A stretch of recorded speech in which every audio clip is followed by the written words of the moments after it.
Good evening to the good people and to the bad people. Thank you for being here. I'm Chris Base, and we do this once a month to continue the fundraising for Lee Michaels' son, Corey. And we've been doing this now for a few months. We do this in the last Friday of each month. And for those of you out there to continue to donate to obviously a worthy cause and a cause that needs to be continuing to have support. So, of course, for those of you joining for the very first time, the recap of the whole thing, Corey, who is Lee Michaels' son, got into a life-threatening car accident back on April 8th of this year in Denver, and more than life-changing, more than life-altering, and these things unfortunately happen. The one thing we can do is find a way to move forward, and it's never the easiest thing to do, but we must. And so that's why I come to you every month for this. And even when we don't do this, please continue to donate. So, of course, this is the BaseLine special, Corey's Care, a journey to recovery. And I always wanting you to not only be well where you are, but to donate. So you can donate by GoFundMe page. So GoFundMe.com and search for Lee Michaels. And then you find his name and read the story about Corey. The goal right now is $100,000 for all of his care to be taken care of. And in a moment, we'll have Lee Michaels to come on to give us an update about what's going on. Hey, Barbara Jean, good evening to you. How are you doing? Thank you for being here. Barbara Jean loves her some Uncle Lee, as she calls him, which is very cool indeed. Let's see. So again, wanting all of you to take time to donate. Once again, it's not like a one-time thing. If you can continuously donate, it will definitely help the cause. You can also donate by going to Zelle and type in iRadioCoach at gmail.com. Again, you can Zelle for donations, iRadioCoach at gmail.com to make sure you do that as well. So again, it does not matter the dollar amount as long as you contribute is the main thing. So again, the goal is $100,000. Right now, currently we're at 9,731. And there you go. So the saga continues. Let's say the saga continues. Absolutely. Let's see here. Let's say Barbara Jean, I'm watching on Facebook. I'm watching on Facebook because I didn't see you on YouTube. Well, you know what? You know how I feel about you know how I feel about this whole thing when it comes down to technology. It is what it is, as everybody says. It is a commercial that it talks about that. You know, everybody says it is what it is. And not to be flippant about it, you know me, you know, I love tech and hate tech at the same time. So I can only do so much, and then I don't want to bother people to help me. They got their own problems and stuff like that, their own issues to work with. So yeah, just trying to mull on through with the whole tech head thing. I'm going to head over to Zelle. Thank you, Barbara Jean. So that's what I want to see. That's what I want to read. And again, contribute what you can. This is not a battling position here. Who can donate the most? Donate what you can. Is what we're looking at here. Let's see. You see me now? Okay, cool. Thank you, Barbara Jean. I appreciate that on YouTube there. Hey, what's up, Wayne? My radio brother. Hey, man, good to see you. It's been a little bit. How you doing? I'm also here from another radio brother. Lee Michaels is one of the most prolific radio programmers of our time. Worked in urban radio for a lot of years. All the major markets here in Chicago, New York, LA, and unfortunately, I don't know if you caught on what I was saying earlier, Wayne, the reason why I'm here is to help donate money for his son, Corey, who got into a horrible accident, life-threatening accident back in April of this year. So we're on here raising money for that. Peekaboo, I see you on YouTube. Thank you. Yeah, I that's a relief. So I'm glad you can see me on YouTube. Ah, oh, tis good. And so again, so why we're here. That's pretty much the setup and synopsis of the whole thing. And like I said before, to move forward from any type of horrific situation, what Corey has gone through, obviously, and his parents, of course, Lee and his wife, Debbie. It's painful, but this is when we need each other the most. I know some of us are prideful. We don't want any help from time to time.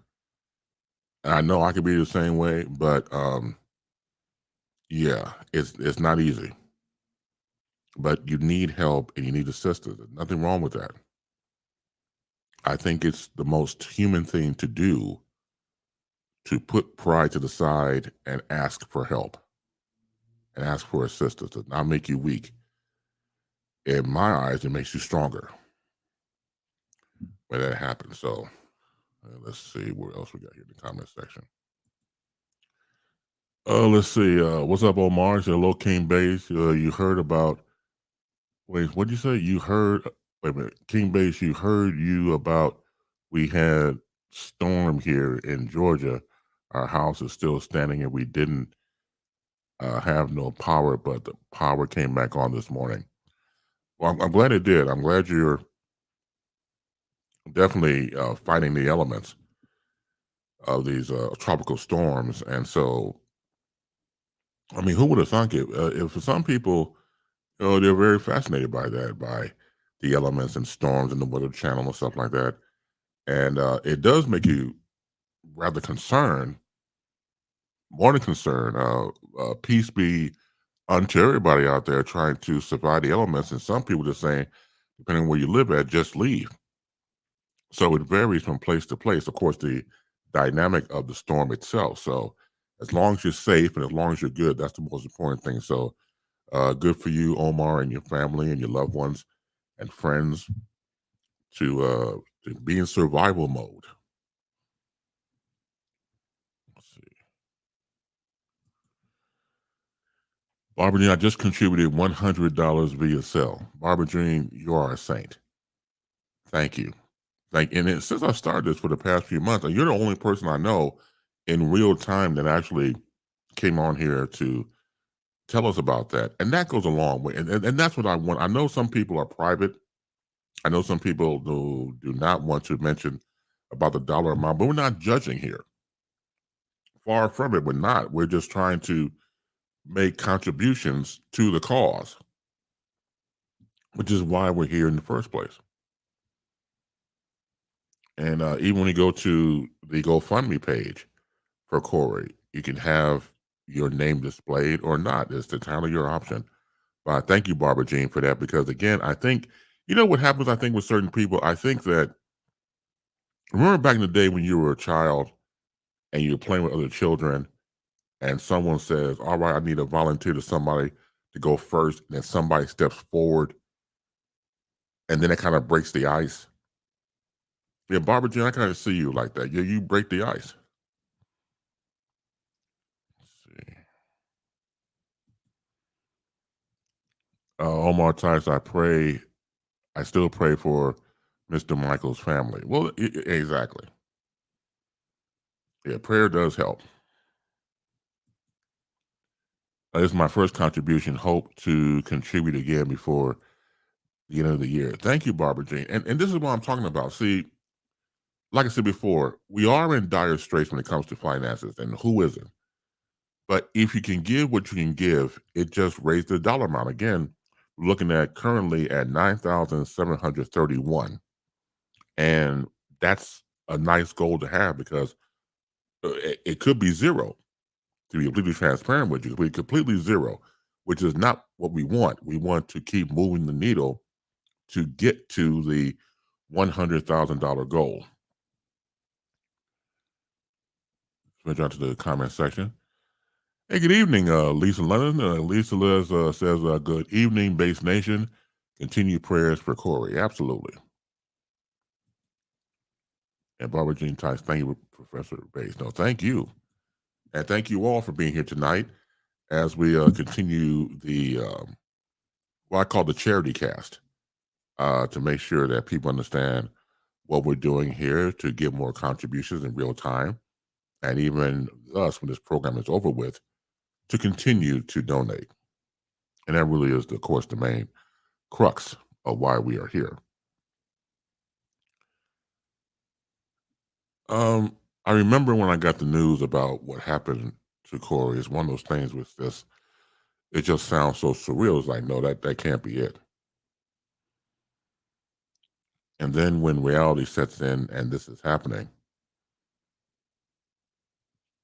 I think sometimes we feel helpless at times because we don't want that person to be in pain.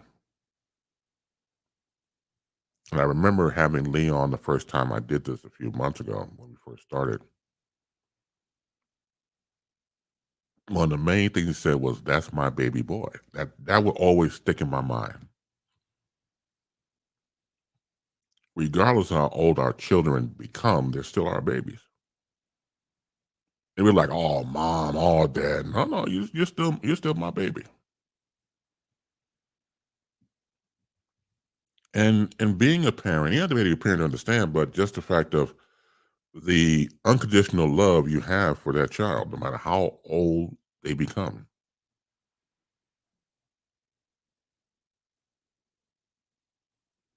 it's very special. But then to see your baby in pain, or they're laying in a hospital bed, and they were unconscious at that time, it's riveting. It hurts your soul. It shakes the very core of the foundation of who you are.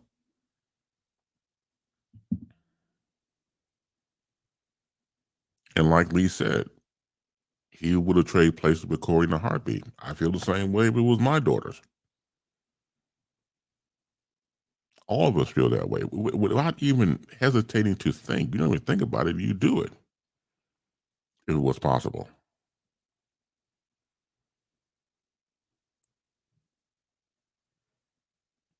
Do it from the standpoint of a contribution because it's the right thing to do. If you're a parent, do it. If you're not a parent, do it. We all have in common free will, and we're all human beings. Do it to be human. How about that? Let's try that. In a world of divisiveness and, dare I say, over cockiness by certain people, the non love factor that's going on in politics and beyond, and the pure evil that runs amok in our world, it's always refreshing to see people who are just kind, who just want to do the right thing. And this is one of them. Give what you can. And if you'd like to come on here and tell us how much you donated, or just say, look, I donated, that's great. It's up to you. I think we'd like to hear from you because, again, from the standpoint of further encouragement is concerned,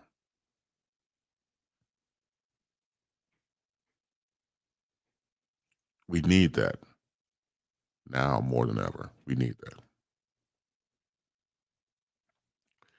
It does make a difference. You may not think so, but it does. Like Barbara Jean said, she donated 100 through the Zelle, and that's wonderful. It says can contribute where she can afterwards, and that's what it's all about.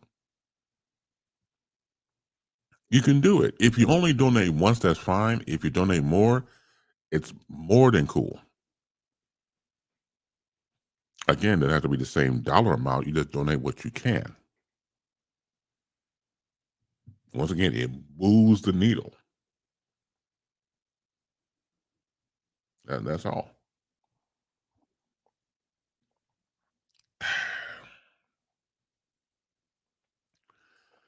Again, to contribute, you go to the GoFundMe.com, search Lee Michaels' name. You find it and you donate on that page, or you can go to Zelle and type in iradiocoach@gmail.com. You can do that as well. Once again, the goal is $100,000. As I name this A Journey to Recovery, yes, that's what it is. It's a journey. It's really almost like starting all over again from your life is concerned.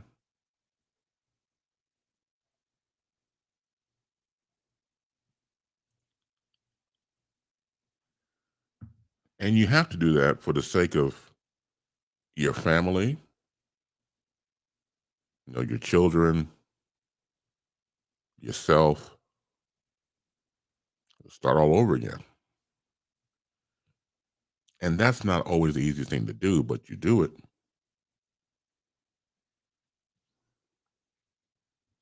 Through the charity cast we're doing right now, also what I call it the Love Fest. You're catching it on my YouTube channel, the Chris Base channel. That's all one word with a period at the end of the channel. And of course, also through Facebook Live. So I thank YouTube and Facebook for, allowing me to do this. Because again, there's certain people out there that just, I guess they never will get it, but they should. Hey, Misty, how you doing? Misty Campbell, Misty D. Campbell. Misty, one of my former students at Kennedy King College when she was a broadcasting student there, has gone on to do great things in her own right. I was on her show about a few months ago. As always, and my man, Biz Marquis says, damn, it feels good to see people up on it. So thank you so much, Misty, for being here.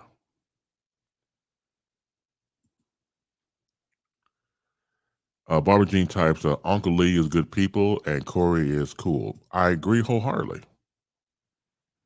And I said before on this very program when we started this, that for myself and others being in the radio industry, it obviously, like I said before, over time is very personality driven. And you come across some people who are just assholes, obviously, and knuckleheads supreme. But I never, and I mean this sincerely, listen to me on this one. I never, ever heard a bad thing about Lee Michaels, even before I met the man. Never. That right there is incredible to me.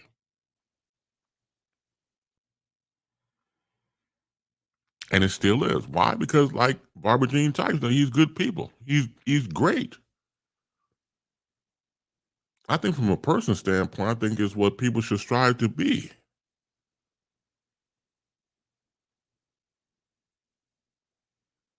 Calls it right down the middle, as real can get.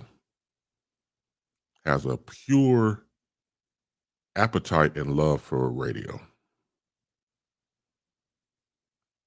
And for those who may not know, it was Barbara Jean who introduced me to a Lee Michaels. And I could never forget that. Because by the time I came along, Lee was out of the business. By that time he had got out. And I believe he was doing some consulting work, which he does right to this day, still consulting.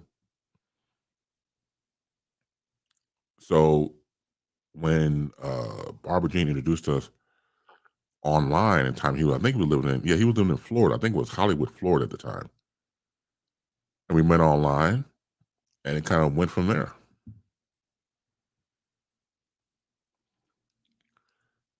So having a relationship with someone like Lee is, I don't take for granted. Not at all. Not at all. see here. So let's see.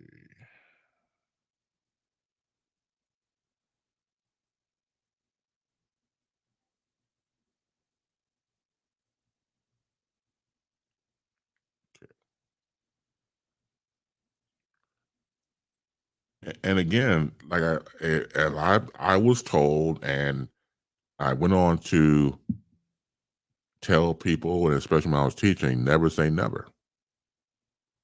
Because I figured by the time I came along, and of course, hearing about Lee Michaels' legendary things done in the business, I'll never work with this man.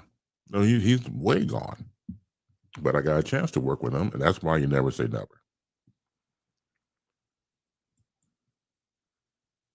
Oh, yeah, U.S. Talk Network was so much fun. Yes, it was. When Lee created that, I met a lot of people over there at ustalknetwork.com. I met Andre Eglishan. Andre had a show on there. We did a show with Lee called Front Page. So it was Lee, my man Alpha, God rest his soul. We lost two great people, Andre and Alpha. So it was Alpha and myself out of Chicago, and Lee, I think, was still in Florida at that point. And we would do various stories of the day. So Lee and I talked about getting BaseLine on there, but we had some tech issues and we never could pull it off. And Andre Eglishan did a show there during the week, and the man was a man of all seasons.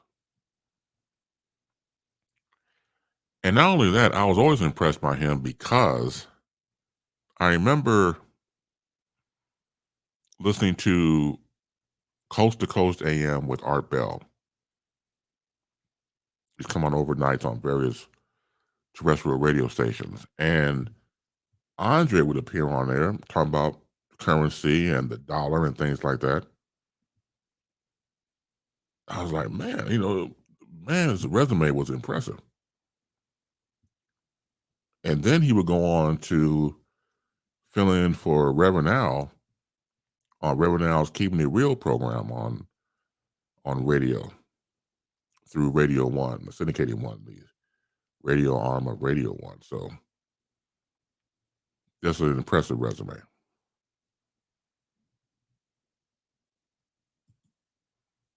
Right. I guess right, exactly. Andre would sometimes fill in for Reverend Al, right. And to show you how generous Lee was and continues to be, I was a part of trying to get into Radio One through Lee because Lee at one point was operations manager for Syndicated One. So the Reverend Al show, who else had a show at the time? Michael Eric Dyson at one point. So the goal was to get me and Andre into Radio One. So Andre would start filling in for Reverend Al, and I was trying to get in to start filling in for Warren Ballantyne. And my end didn't go up so well. That's a whole different conversation. But I was so happy for Andre. His voice, his intelligence needed to be heard. And that's how generous Lee is. He would help you if he can do it. And he would go all the way with you.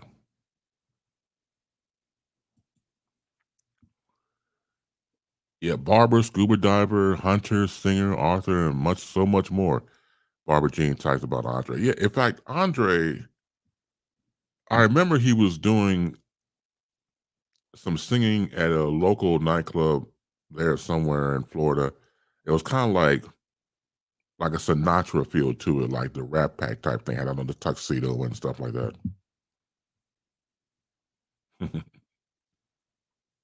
Like she had typed all those things he done. Like I said, man for all seasons.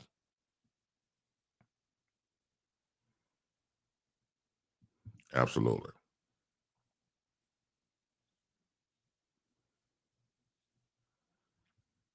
Now, let me check on something real quick. Hold on. Bear with me. Okay,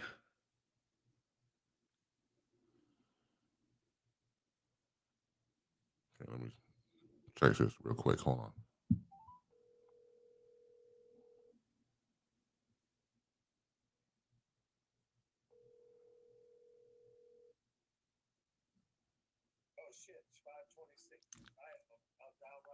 Okay, thanks. Okay, bye-bye.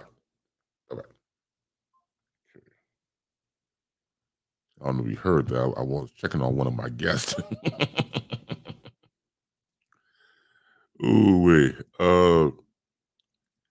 And Alpha. Man, Alpha came out of the blue. And once again, being here from Chicago, and Lee had brought Alpha along. I remember Alpha being in the membership. It was a free membership for ustalknetwork.com. And it was also a call-in number. So I remember Alpha would call in. And then to the point where obviously Lee was impressed to bring him into that first page program. And see what I mean? And gave Alpha a whole new life. Here's a guy that worked and lived in Chicago all his life. What was his? I think he told me he sold. I'm not sold. But he delivered bread. He was a truck driver, delivering bread to various places. And then all of a sudden, he pops up, you know, doing all this great political stuff. Let's see. Speaking of the man himself, what was it? Barbara Jean was Wonder Bread. Yeah, thank you. As he gets up here, the one and only Lee Michaels. How you doing, Lee? I'm hanging in there, buddy. How about you? Good, good. I was sitting here reminiscing about Barbara Jean mentioned about the days of USTalkNetwork.com that you created. Oh, yeah. And we talked about those days, and through you, I was able to meet Andre Eglishan and Alpha. Yep. Two of my favorite people that are no longer with us. Yeah, man. I miss them both a lot. Now, Think about them every day. how'd you meet Andre, for example? How that meet happen? How did I meet him? Yes. I was introduced to him by a fellow broadcaster and a former boss of mine by the name of Zamira Jones, who you know. Yes. I think you worked with him, didn't you? At ABC or Oh, Andre? LS? Well, Zamira was my boss. He was my president general Right. manager. And he was my boss also at Radio One. Mm-hmm. So he called me one day and told me about this guy that he had heard about from another syndication company, and wanted to know what I thought. Mm-hmm. So I said, "Yeah, I like him. He's on point.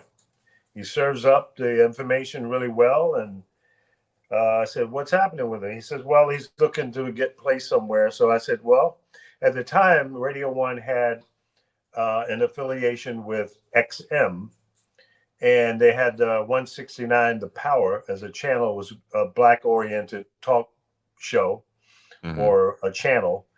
So I said, well, let's try him out on there. So that was the beginning. And then Man, that's I great. had him do some fill-in work for Al Sharpton and some of the other guys on the network. Mm-hmm. Absolutely, man. Great stuff. And as Zamira Yep. was just fantastic. I told you Zamira, my president general manager, I was back at WLS AM and That's right. FM, and just it's nice to meet cool people, in our industry. So, Right. what's the update for Corey? How is he doing?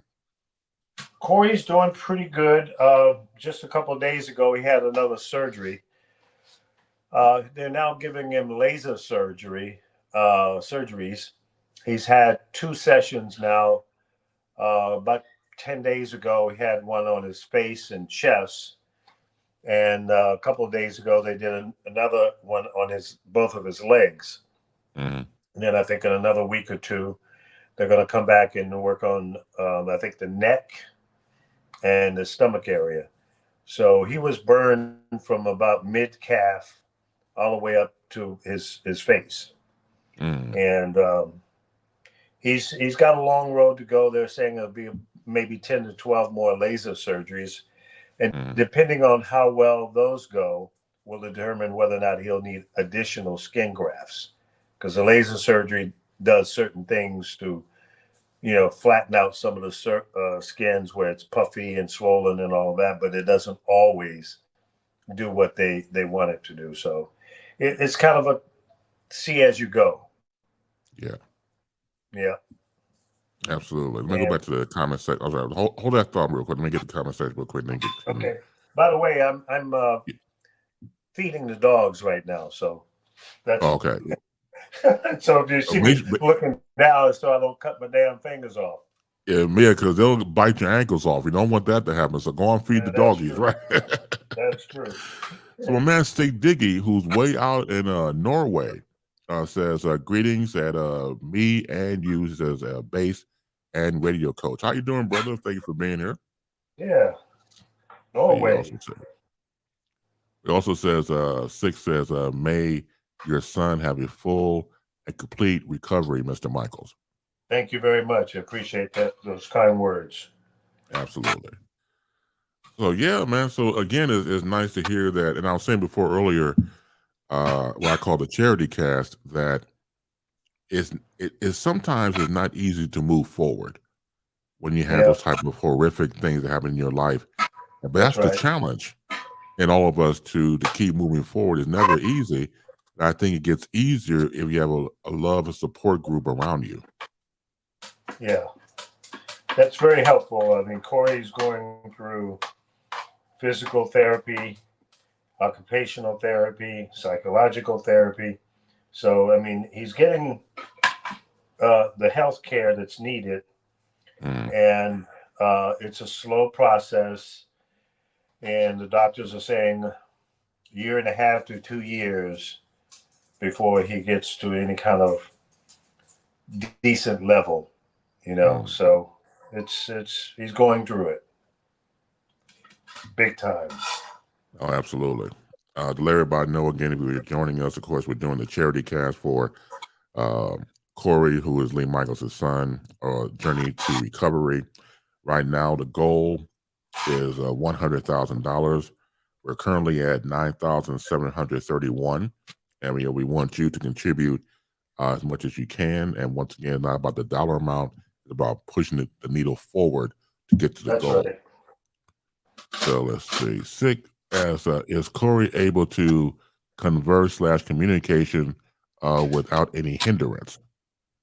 Yes, he is able to talk and communicate without too much problem of a problem. One of the laser surgeries that they're going to be doing soon, I hope, is right here in the corner of his mouth. Mm. It's restricted. He has a restriction. So, like when you open your mouth wide like that, he Yeah. can't really do that. To eat a hamburger or a big slice of pizza or something is kind of a challenge. So, Oh yeah. yeah, he can speak and all that. I was hoping he would join us on the panel today, but um, it's hard for him to face the public because the burns in his face and what have you is um, pretty bad. Oh, we understand completely. Yeah. Sick also asked the question. By the way, what breed is your dog or dogs? We got a toy poodle female, and she is like she's the queen. And we got a Maltese who's a male. He's pretty mellow. They cut his balls off, so he's that's crazy. Poor And then we got bastard. a min pin, Jingles, and they were all about 13 or 14 years old. So they're senior citizens in the dog world. There you go. But we love them, and they control me and my wife, and that's they're like kids that never go away to college and leave the home.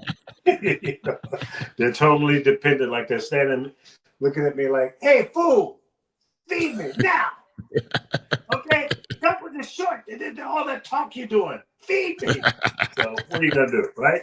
Right, for you bite your ankles. Ah. Right. Yeah, they'll be yapping in a minute if I don't hurry up and feed them. So I've Oh. prepared the food. They eat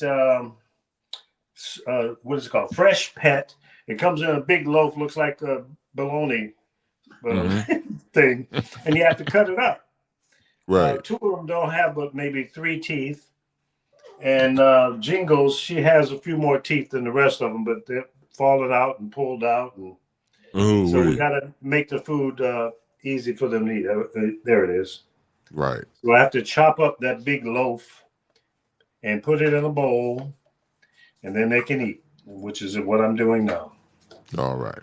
Um, so life in the big city. My wife is in Denver with Corey, Hmm. and she goes in there about once a month, and kind of help out and what have you. And I get stuck with the dogs. So that's where it's a dog's life. Oh, help. Yeah, I remember a few times when I would call you, and sometimes be you out walking the dogs, or I guess Yep, they be walking you primarily. that's it. You got it. Yep. But I'll tell you, and I think I've probably said this before. Hmm. What we're going through is probably one of the toughest things, if not the toughest thing I've ever had to deal with. When Hmm. your flesh and blood has gone through something so traumatic, and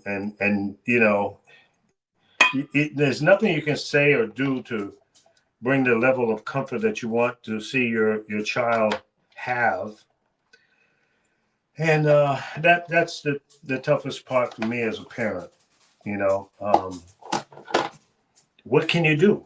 It's just almost impossible to do what you think might help, but it won't, because it's out of my hands. It's in God's Hmm. hands and the doctors. And let me just say something. While we all have to put our faith and belief in our doctors, through my experience, not with just this particular medical situation with my son, but with my wife, and I've been the one in my family that has had the less medical need, knock on wood, Hmm. Right. than anybody else in my family. But I'll say this: what I've learned is you must ask questions. You don't take what these medical quote professionals say as being 100%, because they know what they know, and they are so into this mindset of, well, I did it for the last patient, and this is what this patient is going to get, Hmm. and they're in a routine. And I believe that every patient may have some little subtle differences and needs, and more importantly, the quality of our healthcare. What I've witnessed, to me, is not the best. It's not where it should be. Hmm. And many of the doctors and nurses have horrible bedside manners. Yes, they do. They are very Some do. Yeah, insensitive. Not all, but a lot of them but are some. insensitive.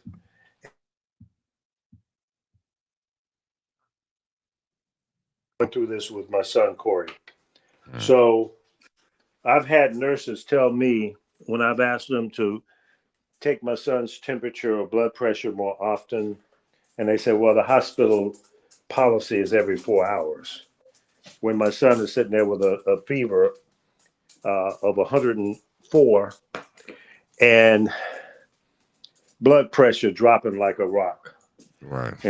And I asked her, I said, well, can we? I mean, it's all computerized. You change the damn computer to check the blood pressure, to you can do it every 10 minutes if you want. Yes. Well, she refused to do that. And I had a real problem with that. And she says, I have another patient. Now, he was in a burn unit, a critical care burn unit. She's got one other patient, and she told me, I have another patient. I can't do that. I'm not going to do that. And I was stunned And then after that statement was made to me, I began to feel pressure to be angry. Yes. And fortunately enough, she turned around and walked out. And it was probably good that she did because I was about to go postal up in there. Hmm.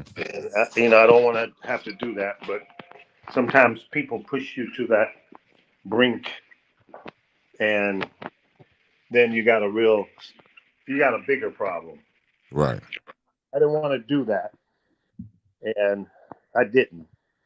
But she came back after another nurse came in, and I explained to the other nurse, which I think was called a head nurse, and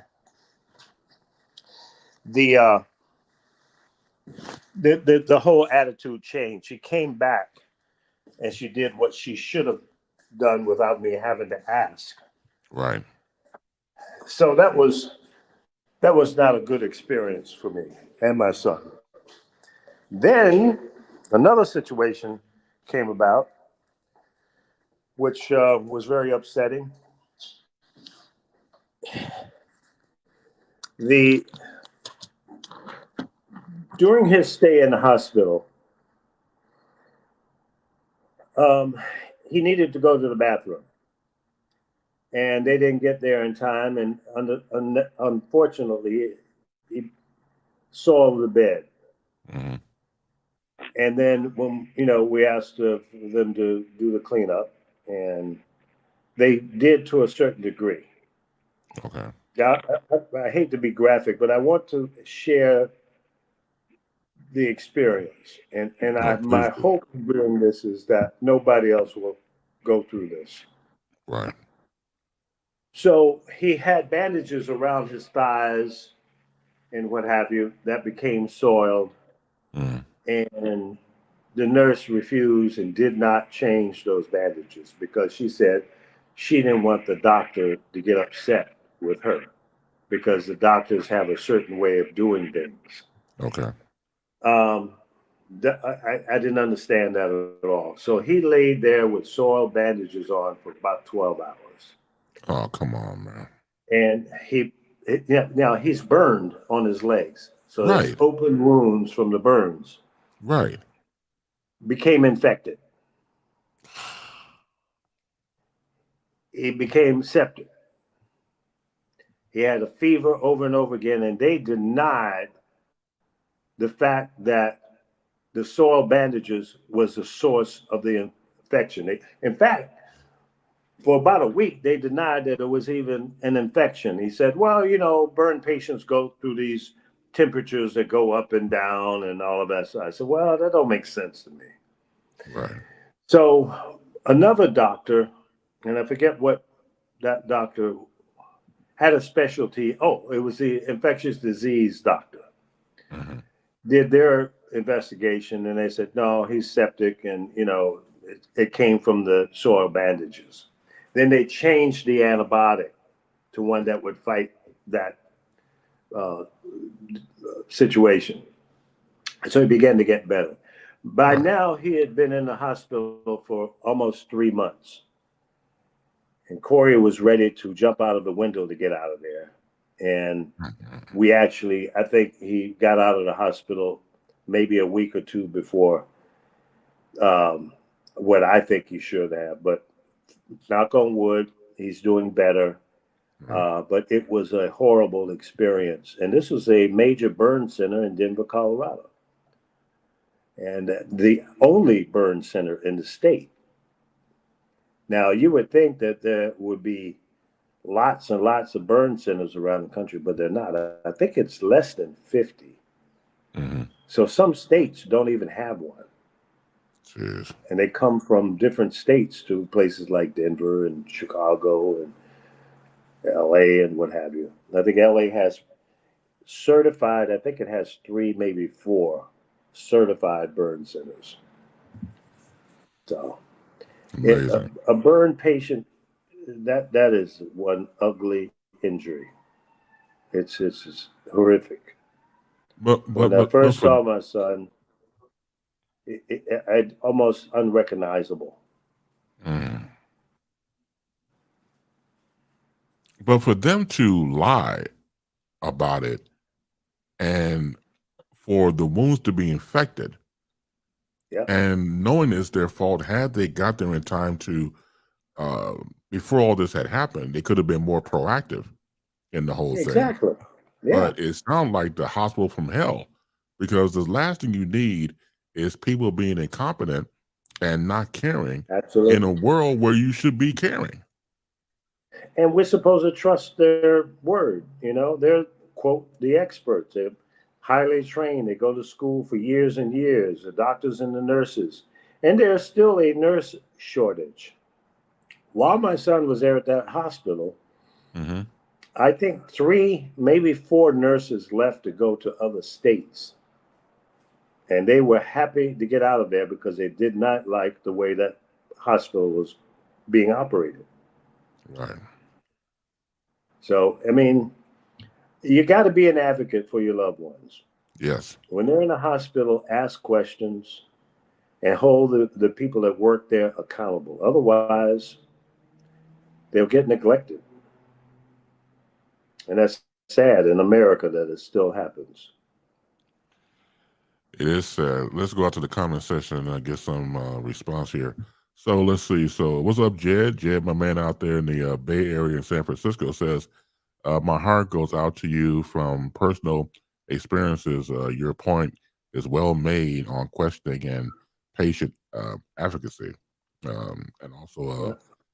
deep breaths before throwing hands. Yeah, Yeah. Yeah. because it gets like that. Yeah. And I told one nurse, I said, hey, listen, this is my flesh and blood. This is my baby boy. Right, That's me. That's my wife. And I think if you were in my position, you would feel the same way. So right. I hope that you love your kids or your mom and dad. And if you do, treat my son as if it's your son. But if That's you the don't most love your right. mom and dad, then you can leave. Yeah, Don't touch my son. Because if you exactly. don't respect your parents, I ain't got nothing for you. Nothing. Nothing at all. Man, let's see what else Nothing. here. Nothing. Rudolph. Rudolph formerly worked at UBN with me. How you doing? He says, hello, Lee Michaels. Hey, buddy, how you doing? Thank you. Yeah, let's see. So, Barbara Jean types, some in the medical field need to find another occupation. Can you say mop, broom, and pail? You know what? The people that came in to clean up the room every day were on point, nice people. And then I heard a nurse disrespect one of them. And I said to the nurse, I said, that's sad that you are talking down to this elderly lady that's coming in here to make sure the environment is clean. I said Right. that you need to change your pitch on that. And she looked at me. She didn't say anything because she knew I was right. But I think she Hmm. was shocked that, I'm not the patient. I'm the father of the patient. But I don't Right. like to see stuff like that. And I will speak out. I'm an advocate in all kinds of different ways. And if you disrespect another human being when they're doing their best to help people, then, you're pretty low life yourself. Now, I got to call it the way I see it. Yeah, pretty much. Like I said, I was saying earlier in the conversation, you call it like you see it. And when you call like you see it, a lot of people not used to that. They're not used to certain people of your type of character who just come out and say things. They're not accustomed to it because they're accustomed to getting away with it. And then when somebody calls Yeah, them on it, it's just this big shock. it is. Big, huge shock. Yeah. Let's see. What was some Well, comments here, real I quick? appreciate all the Yeah. love and the generosity, the kind words, emails, text messages from people I don't even know, Mhm. and to me directly and to my son. And we appreciate your love and support and prayers, and keep them coming because that's part of the glue that keeps us bound together to make it through this very difficult situation. And I'll tell you, man, it's a real eye opener when you go through something so traumatic. You start examining yourself, me as a father. And I said, Mm-hmm. well, what is it I can do at this point? What other sacrifices can I make to make things better? And I had to walk away from I have my own business. And, it's before this happened to my son, it was still a struggle because COVID really impacted the limousine service that I have. And so things was already slow, but I had to stop driving and go to Denver to be with my son and my wife to assist. My wife was there for more than a month straight without a day from the hospital. And she wouldn't leave, because of things that she had witnessed and the lack of good quality care and neglect. She just didn't trust the people. So she was there 24 hours a day. Mm. And, I had to get in there and kind of sit in much as I could, but I couldn't get Yeah. her out of there. I think maybe 4 or 5 days she didn't go at all. Otherwise, we were doing 12-hour shifts. Right. I know, and right? and both of us can't be there after 10 p.m. And that was another argument I had with a nurse, but we made it through. Right. So, you have to you end up making sacrifices because that's the right thing to do, and then it's cost me financial difficulties. And my son has two daughters, 7 and 16, and we try to help out with the grandkids as well. So it's been Yeah. tough, but we're gonna make it. I'm not giving up. Not throwing Oh, in the yeah. towel. Nope. Absolutely. Barbara Johnson says, I Don't know how stayed to with do my that. mama. She said, I stayed with my mama almost every time she's in the hospital. Right. And again, this is what gets me. I Mm-hmm. think some of these people who got into the medical profession were told about bedside manner, obviously, and how to comport yourselves. And they faked the funk and lied. So that's not who they really are, because they just want to get into the industry and start making money, whatever money that they make. Yeah. And then as Yeah. soon as they get in, then, yeah, they show who their true selves are. Which, again, I agree, Barbara, you're in the wrong business. Right. I agree, and I'm sure that some of the people on the front line in these hospitals go through some, crap from patients and family members of the patients. Mm-hmm. So I understand that and I'm sensitive to that. But when they're blatant disregard for human life, come on, man, nobody Right. deserves that. No, nobody at all. Nobody. It's Nope. bad enough you're going through the tragedy of seeing your loved one Yeah. in the hospital. That alone is psychologically painful. And now you want to add Yeah. insult to injury of the Yeah. care that the loved one is not getting. Yeah. Yeah. That's Like beyond like sad. yeah. Change your career. Go do Yeah, something else that you're not in charge of somebody's life. You know. And they had right. to resuscitate my son twice, and didn't really want to tell us the reason why. My wife left the hospital one day, and he had gone down for surgery, and they were supposed to call her when he came out of surgery, and she was going to come back over. Well, they Mm, never did. And when she called the hospital to find out the status, they wouldn't even put her through to the floor that my son was on, because there was some gobbledygook about a code, which she had the code to get through. But the lady that answered the phone says, well, you got to call another number. She says, well, this is the only number that I was given. Well, there's another number that you have to call the nurse's station. She says, okay, well, what's that? I can't give it to you if you don't have it. So you know what happens when you tell a mom that you don't want to give access to her son, who's been in a horrible fire and he's burned more than 50% of his body. So she got in an Uber and went to the hospital. When she got there was 9 people in his room standing over his bed because they were resuscitating him. mm, So how do you process that? How do you deal right. with that? Jeez. And then they try to trivialize it and oh, it's no big deal. Burn patients goes through this. That's horseshit, man. Maybe they It is. do, but be honest. What happened? We still don't know. They dance on the issues. Yeah, they can't be honest because they're for fear of a lawsuit. I Right? think You can that they create a get it's like. lawsuit by lying. Well, see, that's the thing. You got to get. Look, let me tell you. Quick, like with me when I was coming up, you know how I love my dad. God rest his soul. So my dad's about brutally honest. So I would like my dad said, "All right, come back at midnight." I'm like, "Dad, I just got off, doing all these chores up to 7 p.m. and I'll get your ass back here at midnight." So I'm young with my friends, my guys, and everything else, and the good stuff don't happen until after midnight. So I'm like, I'm gonna take this hit because Brenda gonna be at this party at 2 o'clock in the morning. I gotta see Brenda, so I'm gonna go on and check her out.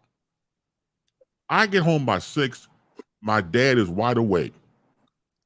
As my man said, drinking coffee, taking no-dos, wide awake, watching 6 a.m. news on Channel 7. And I was like, good morning. Yeah, good morning. I said, now, Dad, let me tell you what happened. Now, don't get your lie right.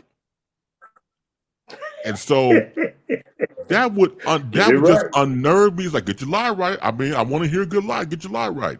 So I still had to say, going back to the whole thing with these people in the medical profession, they had to get their story and their lie right because they had for fear of a lawsuit. They all do it. They all get it like you said for a cabal. Okay, let's go with this lie because this lie sounds more believable.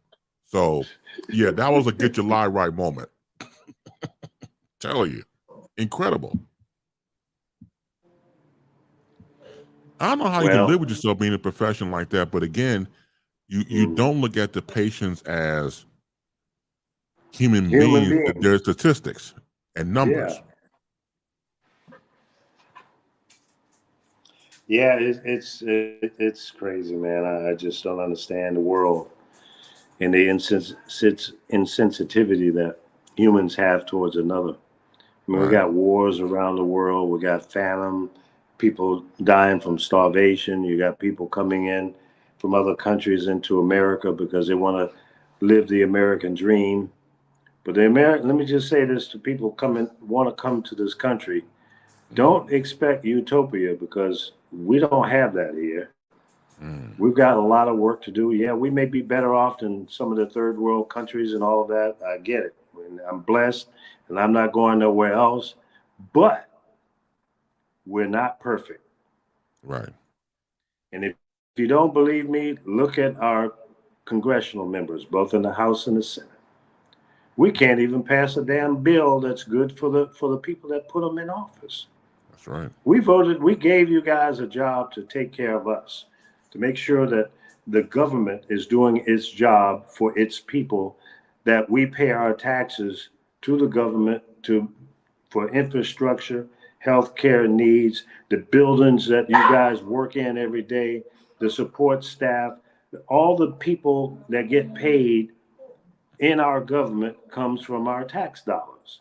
Right. So I just say to you, do your damn job. Stop playing politics with our lives.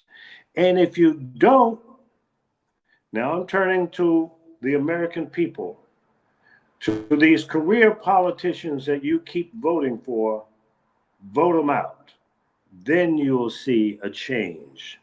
We need some young heads in here that have their hearts in the right place, are willing to come in and not look at being a senator or House of Representative for 30 or 40 years. And maybe we can put some term limits in because with a new regime, new young people, and I'm saying this as a 74-year-old senior citizen. Look, some of the stuff that I've forgotten about, some people don't know. And that's through life and experiences. But I know when it's time for me to step aside, pass the baton to the guy or woman behind me, and encourage them to run in front of me and keep the race going. Because if I drop the baton and don't give it to the one behind me that's coming along and saying, hey, Lee, I want to take that baton. I want to keep running. And I said, no, man, this is my baton. No, I'm holding on to it. That's foolish. That's selfish. And that's not the way to keep this world moving forward. So I suggest and recommend to all of you old heads in our government, find a replacement, nurture that person, give them your experience and wisdom, but tell them, don't do everything that I did. Take it to the next level. Do the right thing. So Mitch McConnell and Nancy Pelosi, and I'm saying this about both sides of the aisle, it's time to move on. And if you keep voting the same people in and over and over again, expecting something different, then you boo-boo the fool, because it ain't going to change. When a person comes into the House or the Senate, and they might be worth a couple of $1 million because most of them are lawyers or doctors or some kind of professional, own a business or whatever. So they got some money already. Yeah. But 5 years, 10 years, 15 years later, they're worth 30, 40, $50 million, $60 million. Damn it, I want your accountant. I want to know what you know. Because I made more money in my prime in the broadcast business than all of you guys. You would have to work 10 years to make the money that I made in 1 year. So tell me how in the hell you worth $60 million a day and I'm not. You lock people up for insider trading. Right. But you're doing it. So that's not right. No, it's not. You know, it's just like Donald Trump. Now, I hate to get on the political thing, but unfortunately, I drug myself into it.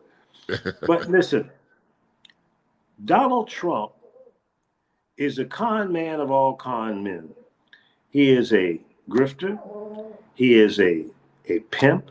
He knows how to pimp the media and scare the shit out of the American people with all these fear tactics. Oh, they're coming across the wall. They're coming across the border. They're evil. They're coming out of prisons and they're going to kill your daughters and your wives and they're going to do all these evil things. Fear tactics. Scare the piss out of the uninformed part of our population, the scary people already. He's a mastermind at that. He's figured that out. He's playing on your intelligence because he thinks you're stupid. Yes. And if you follow him, you are. In fact, I'm finishing up a song, and it talks about just exactly what he's done. And I'll give you the title. I'm going to be releasing it here any day now. It's called I'm Stuck on Stupid Because of You, Trump. Well, it sounds like one of your dogs like it already. Yeah, she's moaning and groaning. She wants me to pick her up. You could hear that? Yeah, I can hear that. Right? Yeah, but she don't like it when I talk about Trump. She said I'm sick of hearing about him. And I said, well, baby, it's the Republican Senate and the House of Representatives that he's even still being talked about because they should have impeached his punk ass a long time ago.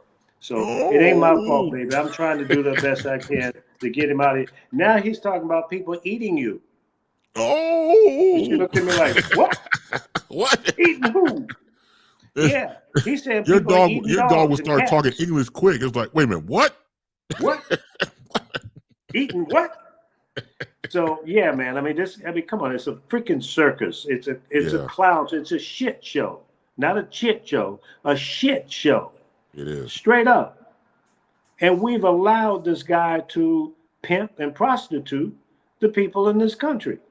That's true. And he's demonizing everybody else. Look at how many people in his cabinet that have been indicted, locked up, accused of all kind of crazy shit.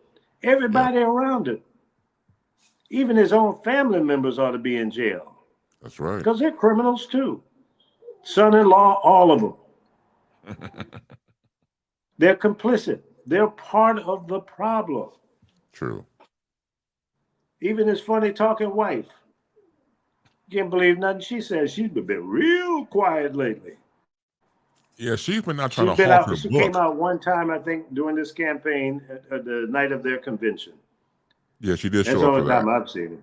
Yeah. No, she's been out recently trying to hawk her book. So she's doing that. Well, she knows the bitter end is coming. Yes. Let me just say this. Sure. I don't think Donald Trump is going to win this election. I really don't think he's going to win. Okay. But to you Republican MAGA heads, if you try this trick you did on January 6th again, it ain't going to work, because now everybody's prepared for your foolishness. And all I would say to you is, when it's over and the last vote is counted and Donald Trump is the loser, Mm-hmm. double L, accept it. Let's stop the shenanigans, tuck your tail between your legs, and let's move on and get America on the right track so that we can get things done and prevent this foolishness from continuing. And let me just say this: if Mm-hmm. by slim chance Kamala Harris does not win, I will be willing to accept the outcome. I won't be happy, but I'm not going to make a big stink of it. I'm not going to Right. go out and tear up my neighborhood and all that kind of foolishness. I'm not going to do that. Right. We've lost votes in the past, Mm-hmm. but you have to accept it and move on and learn from that experience and learn what not to do. And I think we've given Donald Trump all the chances in the world and all the history that he's a part of. Right. Anybody with an IQ 2 points above plant life ought to see that this guy is a first class criminal. And it's time for him to go away, fade to black. When the Mm-hmm. sun goes down, all I want to see is his rear end fading to black and never be seen again. Time out, Well, please. you paint a very good picture, but I think unfortunately you know this too, Lee. You're dealing with people who, again, is a part of a cult, and I think January It 6th was is. a dry run for bigger things to happen, unfortunately. So we saw what happened on the insurrection. So when he loses this time, I think is going to be all out civil wars, in our land, because he cannot handle it. He cannot handle it, and his people, when he gives out these signals, I'm not even signals, like going back to the insurrection, I'm going to be there with you, that type of thing. So I think his minions and the Trumpites, I call them, the fan faithful, they're going to carry out his wishes. So the fact that he'll lose, the country loses from that perspective, because we have to be prepared. Like I said before, if he starts all that insurrection stuff all over again from coast to coast and bring all his racism and all his fascism, all his everything out through his legions of people, we got to be prepared, because we're talking about slaughter. And I know it's one of those things where January 6th did it for me. When I was watching that in real time, I'm like, that can happen anywhere, no matter where, not just, there in DC, the capital, that can happen anywhere you live. So once Yeah, he loses, we all got to be prepared. It's going to be an all out war. And I hate to say that, but based upon January 6th, it can go any direction. yeah. Well, to all you fools and un-American, non-patriot people, because you got an AR-15 or whatever, Mm-hmm. and you think you come out in the public and shoot up a place, guess what?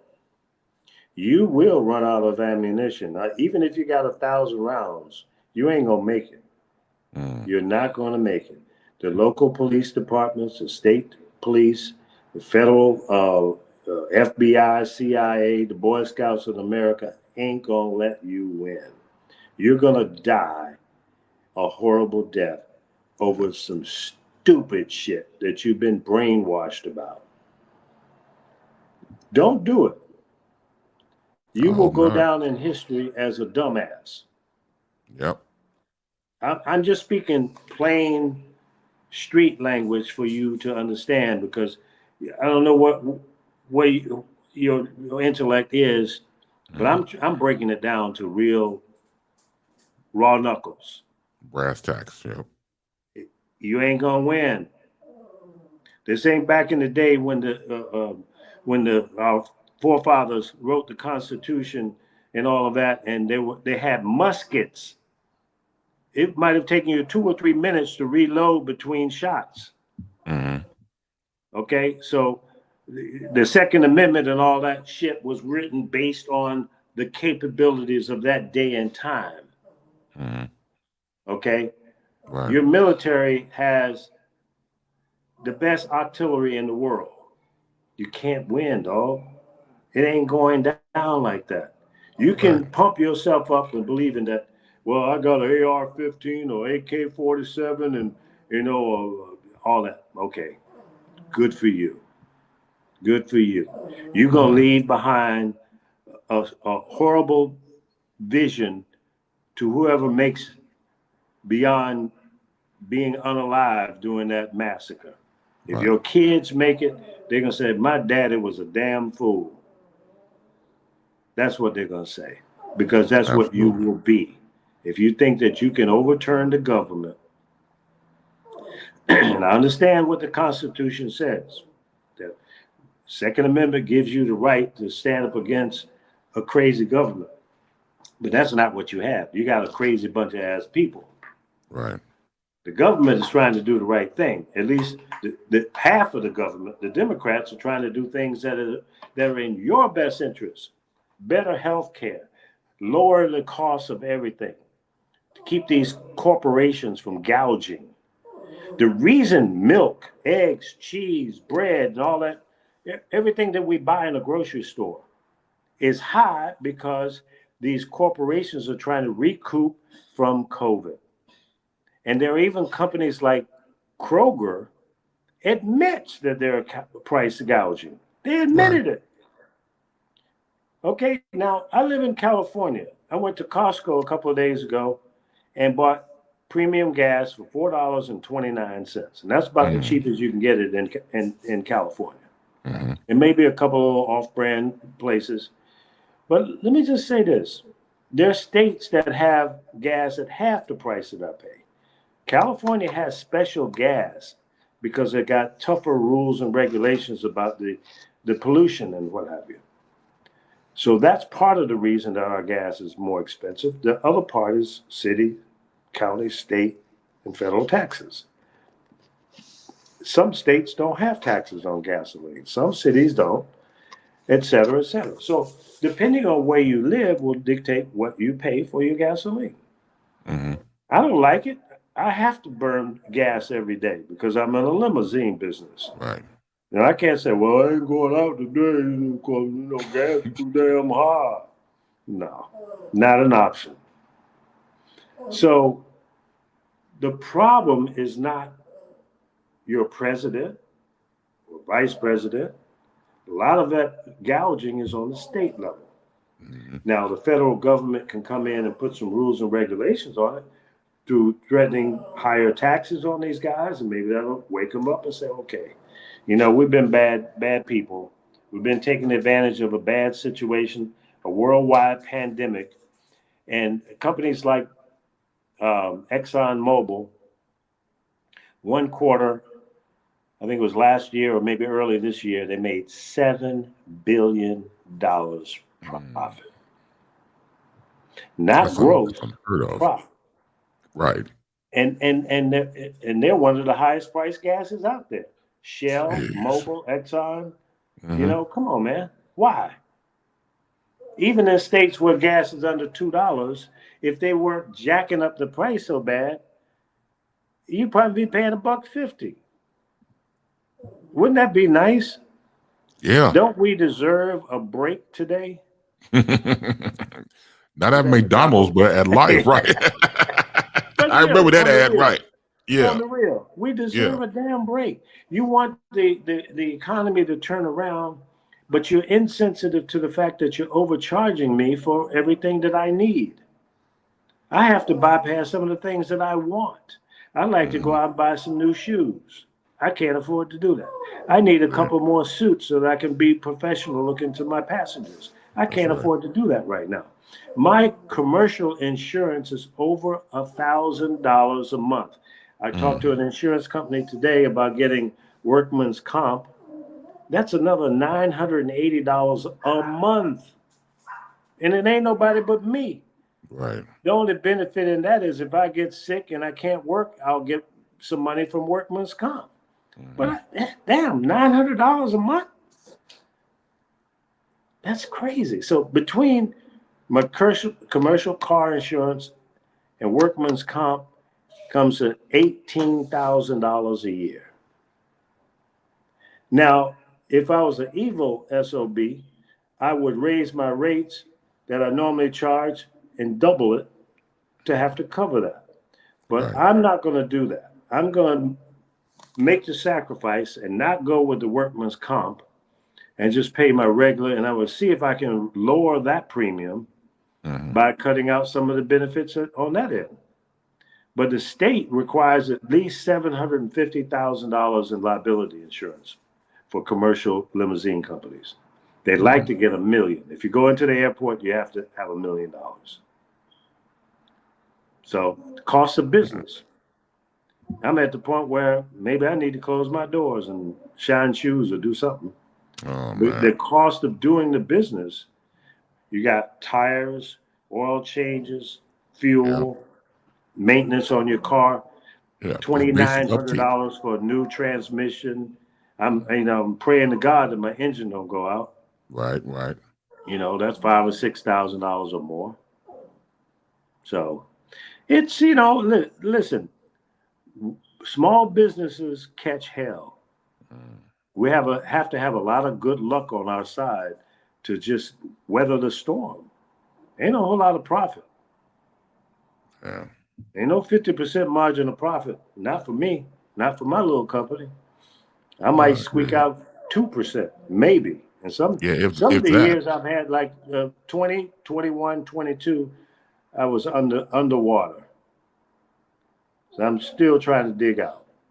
If it wasn't for the EIDL loan, which I'm struggling to pay, but if it wasn't for that, I probably would have closed my doors. Now I feel an obligation to stay alive and keep moving forward so I can pay back the loan. Absolutely. And the poor Right, that's right. kids that are out here that have a student loan for $100,000, $200,000, they've graduate from a university with a mortgage. Yes. I was talking to a lady the other day. She's been paying her student loan for 40 years. And she said, it ain't even half paid off. You'll die with a student loan. Yeah. She's been out of college for 40 years, man. Mm-hmm. Come on. And when Joe says, hey, I want to erase these loans so that you can get better, Republicans stood up against it. And all those jackasses in there, probably most of them had student loans at one point. Unless they And were, that is amazing. PCs, privileged characters. Mom Right. and dad paid it off. So, listen, man, there's a lot of things that need to change in our country. And it starts with us, the voters, and we have to demand accountability, even with the ones that are there now. We need to have, when they have these open meetings, when they come in from on breaks, and if they have an open discussion, go there and be vocal. Tell them what you want and tell them, Mr. Congressman, Mr. Senator, Mr. House of Representative, if you don't do what I'm asking you to do, don't count on my vote and walk away from the microphone. Yeah. Now, if you're You got asking for to. something crazy, then don't expect that to happen. But anything reasonable, lowering my taxes, making Yeah. sure that I live in a safe neighborhood, make sure that the police department is funded to the point where they can do a good job. Okay, let's talk about health care. Let's increase the value of the Obamacare, the Affordable Health Care Act. Right. Let's fix it. Let's make it better. Let's make sure that you don't screw around with Social Security, Medicare. Don't mess with that. It's not your freaking money. We, the people, paid into that through our working. That's my money. That's right. Okay, you borrowed money from me You Stole it. asked me to pay into this fund, and I would be guaranteed a certain amount of money in return. And now what you keep doing is pushing the damn goal pole older and older and older. Right. You know, that's bullshit. 65 is fine, but 68, 70, 72, 75. Mm-hmm. Come on, man. You're rolling the dice, and most of y'all ain't gonna make it that far. So, too bad, so sad. No, no, no, no, no, Right. no. Don't do that. Don't do that. Mm-mm. Come here, Casey. Stop whining. In the comment section, real quick. Let's see. So, what's up, Ken Wallington? It says, "Hello, Professor Base and Mr. Michaels and friends. Thank you for being here, Ken. Always good to see your face in the place." Ken also Thank you, says, Ken. "Insurance business is a total racket." It is. Yeah. That it is. And those down payments that you have to pay, especially with commercial insurance, I think Mm-hmm. most of that goes to the broker. that 2,000, 3,000. I had a buddy just paid his commercial car insurance, $4,000 deposit. Mm. 4 G's. He's got one car, Right. $4,000 deposit, Deposit. and I think it's costing him over 12 grand a year. Damn. It's serious out here, man. Dead serious. It is serious, man. And look, I gotta have you back on my regular program just to break everything down and get your insight on things. Because again, all I gotta do is like you did on your own is go into politics and Trump and everybody else. You're off to the races, man. So you're always a wealth of information. I always appreciate that. So if you're ever up early, a couple of times I've seen the comment section on doing my morning show. If you're ever up, we have to arrange for you to come on through like this and let everybody know because for one thing, thank you for sharing about that because I think a lot of us get to a point where we feel alone and where we're going because, of course, it's our lives and it's our day to day. But it's also refreshing to know that but it's also, I think, a realignment to hear what other people are going through so that we won't feel as alone going through it and commiserating and trying to find solutions to things like that. And then go back to voters. Voters, as you know, have just had to be extremely proactive. So you just can't vote and then not do your homework. The homework continues. You go online, what you said before about asking questions, you ask questions about certain candidates and politicians, things like that. And you have to find a way to get the message to that candidate. The message to the candidate is when they are voted out of office. That's when they really get the message because they're out. But it takes tenacity and again moving forward to make these things happen. We just can't just vote for just anybody. Do your due diligence, do your homework, and find out exactly who you're voting for. And make sure you're doing your due diligence from a reliable source. Don't just because you heard some jackass doing a podcast or a live stream on TikTok or something, and they've convinced you that voting for Kamala Harris would be a tragic thing for this country.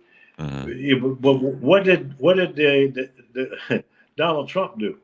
He screwed the country up all the way. A lot of the things that we're going through right now is because he poorly handled COVID.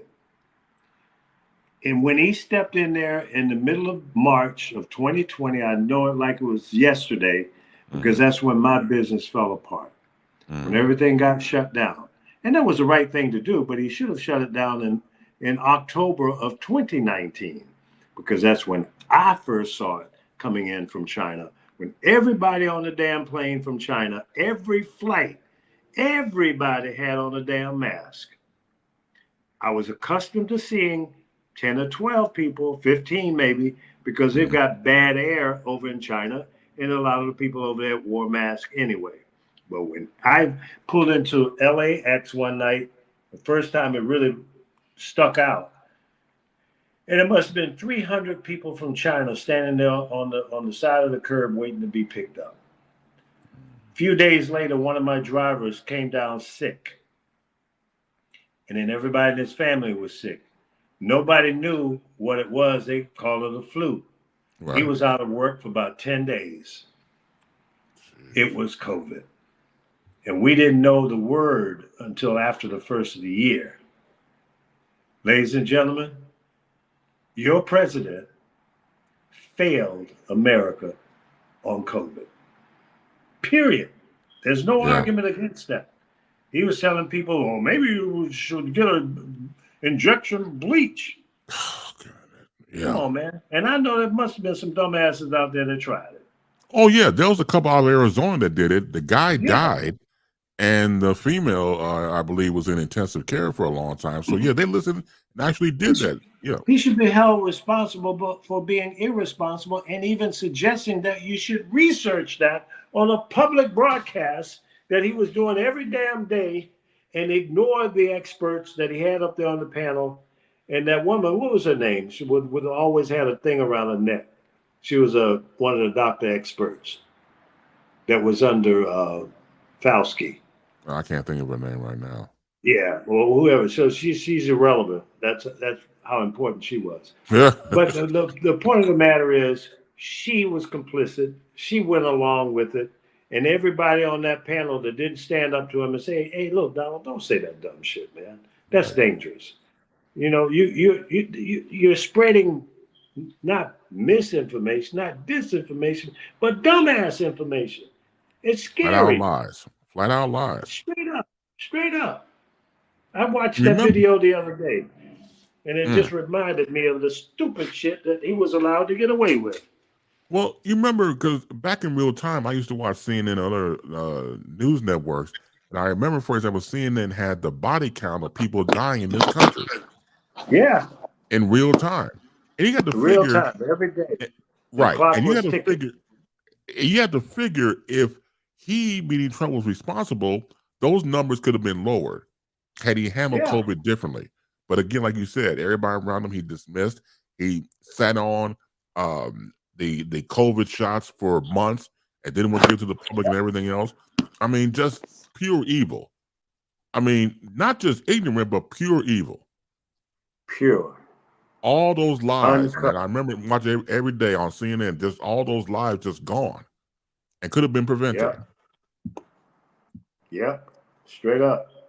Yeah, but see, we got to remember that stuff, man, because again, the election will be here before you know it in November, and you blink of an eye, and all of a sudden we get the election results. We'll see what happens.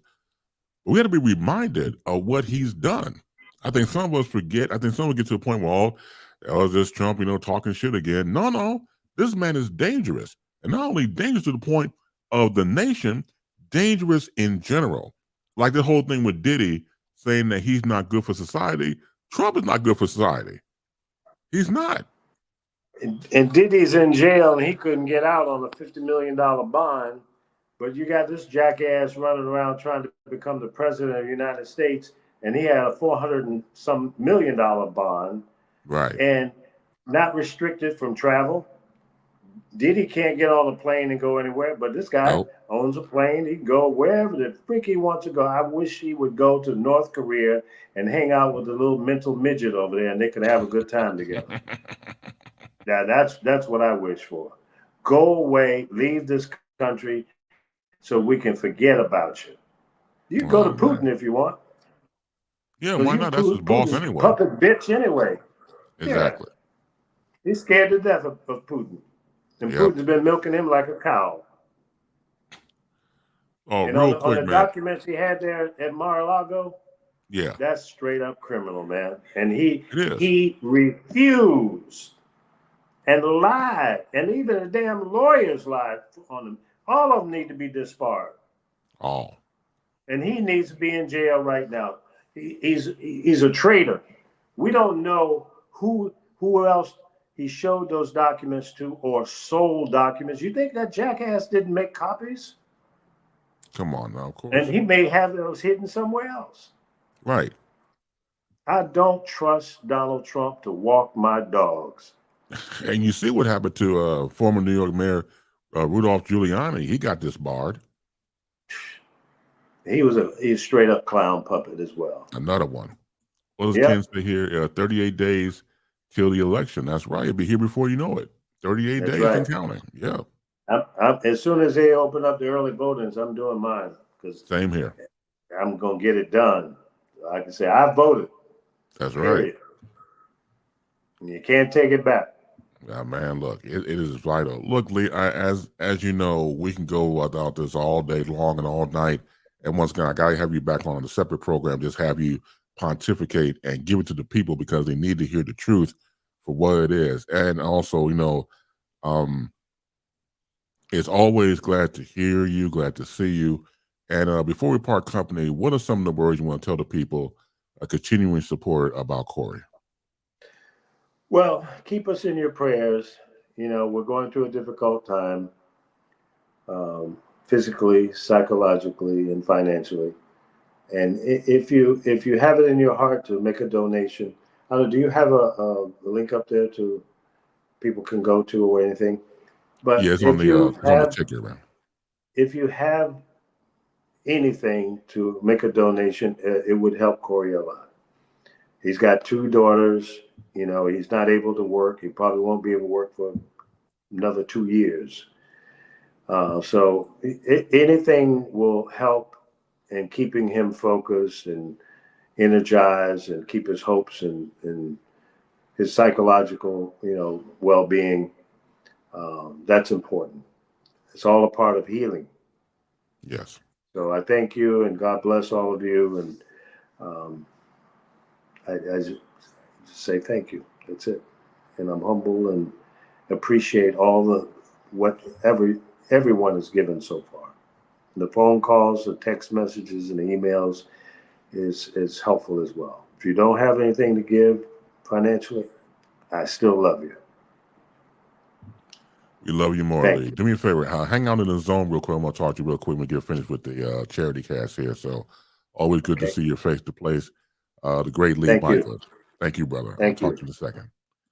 Lee Michaels. Again, we do it because we love. We do it because we love him. That's the reason why we're here in the first place. So real quick before we part company, Ken says, my heartfelt prayers for your son, Mr. Michaels. And that's always great to hear. The encouragement continues on. Again, continue to donate. Go to GoFundMe.com and search for Lee Michaels' name. You'll find that. Get a chance to donate there right there on the site. Again, you also Zelle Lee when you type in iRadioCoach at gmail.com. You'll get the money that way as well. Once again, the goal is $100,000. Currently, we're at 9,731. And as we continue to move the needle, we'll get there. There's no doubt in my mind. And so we just have to continue on. So this is when you put pride to the side and say, look, I need assistance, I need help. This is where we are. We continue to do so. Once we do this every fourth Friday of each month. So next one coming up is next. Let's see. Let me tell you real quick before we skedaddle. So let's see here. I can't chew gum and walk at the same time. So give me a couple of seconds here. So October. Where are you? So that'll be October 25th. Will be the next one. And so continue to donate, continue to tell your friends, tell your enemies, look, we need money. Continue to support what we're doing here because it's definitely needed. And the more you give, the more it will be okay for Corey and everybody involved to move forward. For those of you who will be around tomorrow morning, I will do BaseLine tomorrow morning. That's tomorrow morning, 8 a.m. Central. I'm not 8 a.m. Central. I need sleep. 8 a.m. Eastern, 7 a.m. Central. There you go. Wake up. And then 5 a.m. on the West Coast, which again, if you happen to be up, go to the bathroom, catch me. If not, go back to sleep. Got nothing but love for you. Get that sleep and catch you on the replay. Continue to be safe. Continue to be sound. Continue to be healthy. And most importantly, above anything else, continue to be loved. Long live the peace. Long live the funk. And more power to you. I'll see you tomorrow morning, good Lord willing, and the creek don't rise. I'll see you then.